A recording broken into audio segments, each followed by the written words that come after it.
The movie opens in 1863, Gainesville, Georgia, where 5 Confederate soldiers are riding a wagon loaded with gold bullion. Their journey is abruptly stopped by a mysterious man who blocks their path.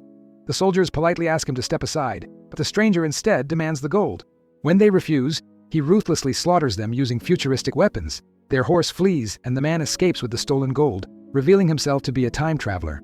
Meanwhile, in Washington, D.C., 1994, a secret Senate Oversight Committee meeting on covert operations is underway. A young and ambitious politician named George arrives at the White House to brief the senators. Talks about a man called Dr. Kleindast, a Nobel laureate who once assisted with a classified space program and has spent the last 20 years working in secrecy on a groundbreaking project: time travel. George explains that traveling into the future is impossible because it hasn't happened yet, but traveling into the past is achievable. However, altering the past could create dangerous ripples that reshape the present. To control this threat, George proposes the creation of a new agency to police time travel and protect the timeline. This agency will be called the Time Enforcement Commission, TEC, and Matuzak from the police department in Washington, D.C., is selected as its first commissioner. The senators express concern about funding, given the struggling economy, but George argues they can't afford to move slowly. He reveals that 10 days earlier, the CIA disrupted an arms deal in Hamburg, Germany, involving Middle Eastern terrorists. What made the case alarming was the payment. Gold bullion dated 1864, properly stamped and carbon-tested as authentic Confederate currency. This discovery proves that time travel is already being exploited for profit. While some senators dismiss the idea as a ridiculous Star Wars fantasy, Senator McComb believes in the project and volunteers to oversee the tech. At a shopping mall, Melissa is browsing when a man behind her asks if she's busy. She replies that she's meeting her husband, only to turn around and find Max, her husband, and a DC Metro police officer. They share a passionate kiss. Moments later, Max notices a thief stealing an elderly woman's purse. He quickly stops the man, forces him to read the warning written under his shoe, and makes him return the purse. Max also notices 2 suspicious gangsters watching him from above. He ignores them, but when he looks again, they've vanished. Reuniting with Melissa, she asks whether he's going to accept the tech job offer and whether it will be dangerous. Max admits that it probably will be. Later that night, at home, the couple share an intimate moment. As rain pours outside, Melissa tells Max she has something important to say, but before she can continue, his phone rings. She begs him not to answer, but Max insists it's work. Frustrated, Melissa storms off. Max tries to apologize, explaining that he has to take the shift, but Melissa is upset that he never listens or makes time for her. Max promises that when he gets back, she can tell him what she wanted to say. As Max steps outside, he's suddenly ambushed and thrown into the rain. The gangsters from the mall attack him, taking turns beating him brutally. Inside the house, Melissa is dragged upstairs and forced to watch as Max is beaten and shot twice. The attackers then head back into the house. Unbeknownst to them, Max survives. The bullets were stopped by a hidden bulletproof vest. He struggles to his feet and rushes inside to save Melissa, who is screaming and being held down.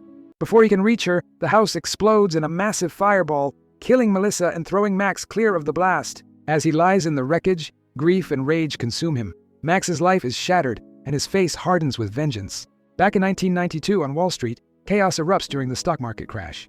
Near a skyscraper lies the body of a man who has just thrown himself from a window. Amid the panic, a man named Lyle calmly enters the building, completely indifferent to the surrounding tragedy. Inside his office, he pulls out a newspaper dated 2004, containing a detailed stock market summary. Lyle places a phone call to a man named Ross, instructing him to buy another 100,000 shares of Middle Eastern oil, confidently claiming that the future is about to turn around. He ends the call just as a time portal opens in his office. Max steps out, now a seasoned TEC agent from 2004. It's revealed that Max and Lyle were once partners in the tech, before Lyle went rogue and began exploiting his knowledge of the Wall Street crash for massive financial gain. Secretly, Lyle triggers an alarm as Max demands to know who he's working for. Lyle refuses to talk. Max insists he's taking him back. 2 security guards rush in and attack Max, but he easily takes them down, finishing the last one with a brutal strike to the groin. Desperate, Lyle pulls a gun and opens fire. Max dodges every shot, using a table as cover until Lyle runs out of bullets. Max again demands the name of Lyle's employer. Lyle finally admits it's Senator McComb, who has been secretly funding his failing presidential campaign using illegal time travel. Max urges Lyle to testify against him, but Lyle refuses, terrified that McComb will erase his family from existence, as if they never lived. Unwilling to take that risk, Lyle leaps from the window in a suicide attempt. Max catches him just in time and activates his time device, transporting them both back to 2004 at TC headquarters. Lyle is immediately put on trial. The judge reads off his extensive list of charges, aggravated by his former status as a tech officer, and asks if he has anything to say. Despite Max's desperate pleas, Lyle refuses to testify. The court finds him guilty and sentences him to death. He is sent back to 1992, where he completes his fatal fall, slamming onto a car below.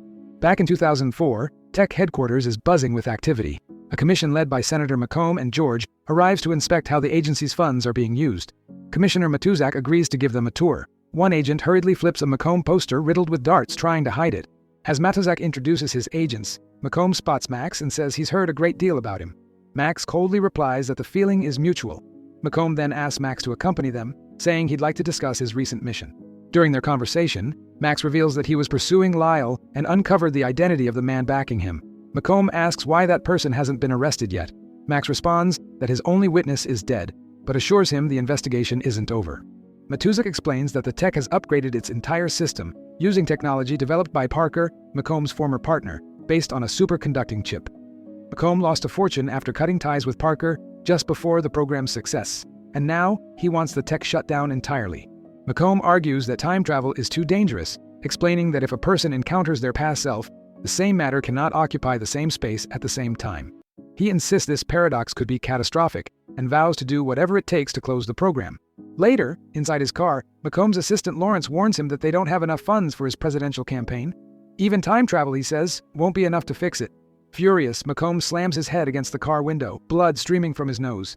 He snaps that elections are won through television, not excuses, and demands numbers instead of doubts.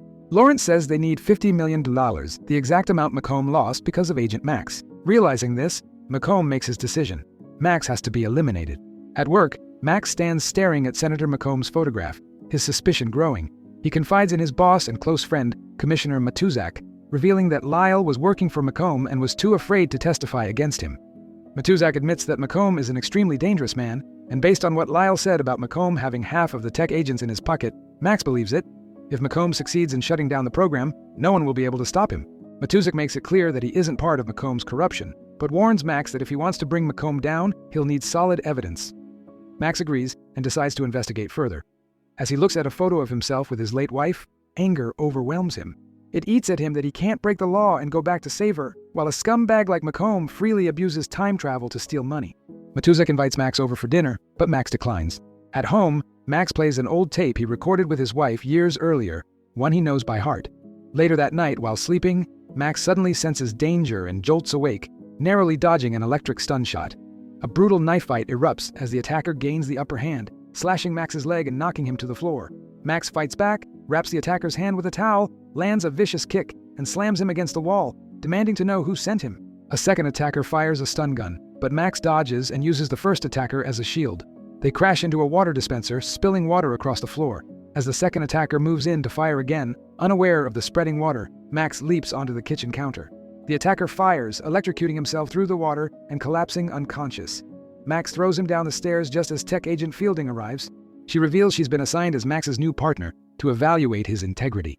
Max confronts Matuzak, insisting he doesn't need a partner, but Matuzak explains that Internal Affairs doesn't trust him anymore. He has no choice. Suddenly, an unauthorized temporal disturbance is detected. 6 time spikes pinpointed in Washington, D.C.